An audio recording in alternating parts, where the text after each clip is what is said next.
എൻ്റെ കുട്ടിക്കാലത്ത് ആണ്ടിനും സംക്രാന്തിക്കൊക്കെ ഈ മദ്യസഭ കൂടുന്നൊരു പതിവുണ്ടായിരുന്നു. അന്നാണ് പതിവില്ലാത്ത നളപാചക രീതികളൊക്കെ പുറത്തു വരാറ്. ഈ നളന്മാരുണ്ടാക്കുന്നതാവട്ടെ എരിഞ്ഞിട്ട് വായയിൽ വെക്കാൻ പറ്റില്ല. അന്ന് കണ്ടിട്ടുള്ളതാണ് ഈ മുട്ട മസാലയൊക്കെ ചേർത്ത് അപ്പുണ്ടാക്കിയെടുക്കുന്നത്.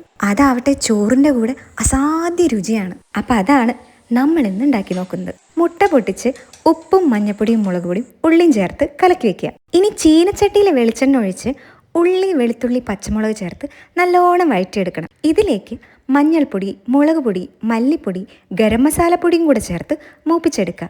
എന്നിട്ട് ഇതിലേക്ക് ഒരു പിടി നാളികേരം ചിരകിയതും കൂടെ ചേർത്ത് വഴറ്റിയെടുക്കാം. ശേഷം നമ്മൾ നേരത്തെ കലക്കി വെച്ച ആ മുട്ടയില്ലേ അതും കൂടെ ഒഴിക്കുക. അത് അടച്ചു വെച്ച് വേവിച്ച് അപ്പത്തിൻ്റെ രൂപത്തിലാക്കുകയോ അല്ലെങ്കിൽ കൊത്തി പൊരിച്ചെടുക്കുകയോ ചെയ്യാം. ഈ പൊരിച്ചെടുത്തതിൻ്റെ നിറം കണ്ടിട്ട് പേടിക്കണ്ട, നമ്മളിവിടെ കശ്മീരി മുളക് പൊടി മാത്രമാണ് ഉപയോഗിച്ചിരിക്കുന്നത്. ഈ കാർന്നോമാർ മദ്യപിച്ചിരുന്നത് കൊണ്ട് നമുക്ക് അന്നും ഗുണമില്ല ഇന്നും ഗുണമില്ല. ആകെ ഗുണമുണ്ടായത് ഇതുപോലുള്ള കുനിഷ്ഠ സൂത്രപ്പണികളാണ്. ദോഷം പറയരുതല്ലോ. ഇതുണ്ടെങ്കിലേ ചോറിൻ്റെ കൂടെ വേറൊരൊറ്റ കറിയെ പറ്റി നിങ്ങൾ ചിന്തിക്കണ്ട, ഇത് മാത്രം മതി. അപ്പോൾ എല്ലാവരും എരിവ് നല്ലോണം കുറച്ചിട്ട് ഉണ്ടാക്കി നോക്കൂ. എന്നിട്ട് എങ്ങനെയുണ്ടെന്ന് പറയൂ.